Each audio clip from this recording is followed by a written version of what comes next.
Graça e paz a todos, sejam todos abençoados. Estamos aqui mais uma vez para meditarmos no Está na Bíblia.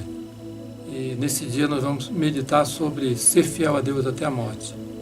Porque o Senhor fala em tantas passagens desse amor, dessa fidelidade que Ele tem para com a sua igreja, com aqueles que têm uma aliança com Ele. O desejo de Deus é que no nosso coração seja gerado, através da fé, através do amor, essa fidelidade, de não abrir mão da fé, de não abrir mão da santidade, de não abrir mão do Evangelho, em todos os momentos cumprir tudo aquilo que Deus nos revela para o nosso próprio bem, para a nossa salvação. Aproveitarmos para absorver tudo aquilo que Ele tem como verdade para as nossas vidas, porque conhecendo a verdade ela nos liberta. E para meditar nesse dia, eu vou ler aqui Apocalipse capítulo 2, versículo 10, que diz: Não temas das coisas que há de padecer, eis que o diabo lançará algum de vós na prisão, para que sejais tentados e tereis uma tribulação de 10 dias. Ser fiel até a morte, dar-te a coroa da vida. Quem tem ouvidos, ouça o que o Espírito diz às igrejas. O que vencer não receberá o dano da segunda morte. Então, nós estamos vendo aqui uma igreja que estava vivendo dentro de um contexto de perseguição, de morte constante. Não só essa igreja, como as demais 6 igrejas que receberam a carta. Dessas 7 igrejas, 2 estavam se mantendo fiel à palavra de Deus, aos ensinamentos divinos, mas 5 igrejas deixou o pecado, o erro, a corrupção, a imoralidade entrar e tentar anular a verdade do Evangelho, e acabou gerando infidelidade a essas 5 igrejas. Mas o desejo de Deus é que, assim como a igreja de Esmirna, de Filadélfia, se manteve fiel diante das perseguições, ameaça de morte, como foi uma das igrejas de Esmirna, onde morreu muitos crentes fiéis a Deus, muitos mártires, mas aqui Jesus está falando para eles que essa fidelidade vai gerar o quê? A coroa da vida.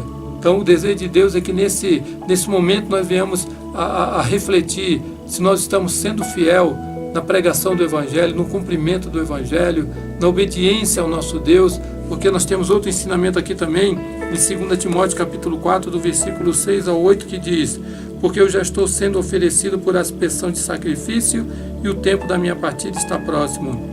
Combati o bom combate, acabei a carreira e guardei a fé.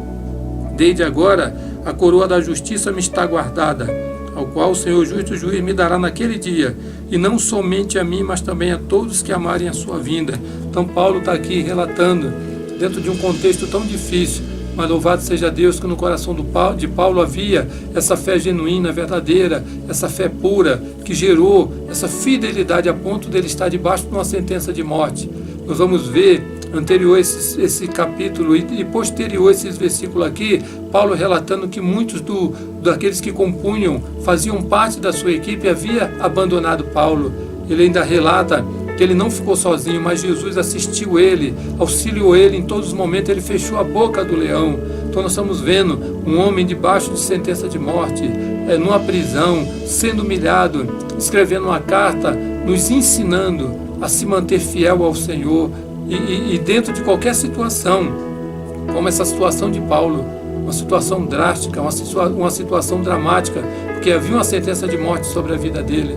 Então que nesse dia nós possamos refletir sobre aquilo que está na Bíblia, se a nossa fidelidade tem chegado a um patamar onde o Senhor tem alegria, e Ele possa nos motivar como motivou na vida de Paulo, que ali Paulo relata e fala dessa coroa da justiça que ele vai receber naquele dia, como a igreja de Esmirna, onde o Senhor prometeu a coroa da vida. Então que nós venhamos nos preparar com amor no nosso coração, com fidelidade até a morte, para que naquele dia nós possamos receber a coroa da vida, a coroa da vitória, a coroa